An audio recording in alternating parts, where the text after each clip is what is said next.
बिस्मिल्लाहिर्रहमानिर्रहीम। हमारे commander inspector general of police doctor Usman Anwar साहब की हिदायत के मुताबिक और कैप्टन रिटायर्ड सुहेल साहब RPO मुल्तान और हमारे कमांडर ईसा खान साहब डिस्ट्रिक्ट पुलिस ऑफिसर विहाड़ी की हिदायत के मुताबिक जराइम पेशा अफराद के ख़िलाफ़ हमने कार्रवाइयाँ जो हैं वो जारी रखी हुई हैं। इन्हीं में से एक आज मीरापुर हमारा जो पुलिस स्टेशन है उसके SHO अशरफ ज़हूर साहब ने अपनी टीम के साथ ये 2 गैंग जो है वो हमने अरेस्ट किए। एक जो है वो अरशद उर्फ जारा गैंग है।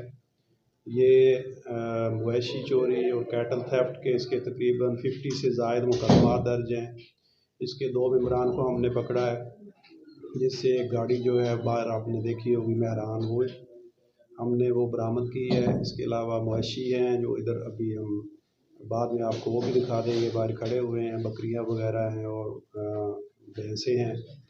इसके अलावा जो मेन है हमारा अक्यूज़ इसमें हाउस रॉबरी जो है, बल्कि हाउस डकैती का एक बड़ा मशहूर इधर SN मंजूर एडवोकेट साहब हैं, उनके घर में डकैती की वारदात हुई थी और उस वारदात में ये 2022 में वारदात जो है 21 में वारदात हुई थी, जिसका मुकदमा 60/21 दर्ज है।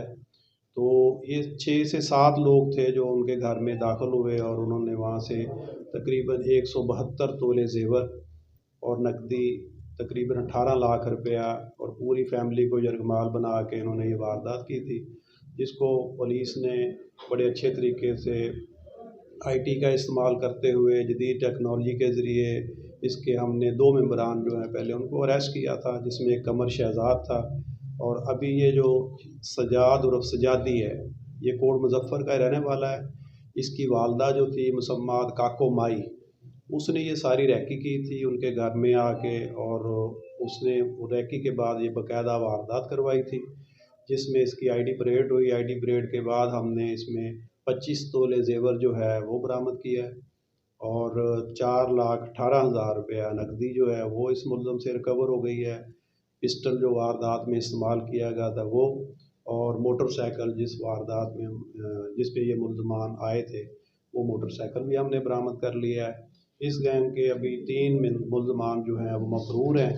एक जो है सजावल भट्टी है जो कराची में है, तो उसके लिए भी हमने टीमें जो है रवाना की हुई हैं और इंशाल्लाह जल्द अज जल्द उनको भी गिरफ़्तार करेंगे और बकिया जो है रिकवरी वो भी हम वो मुद्दई को देंगे।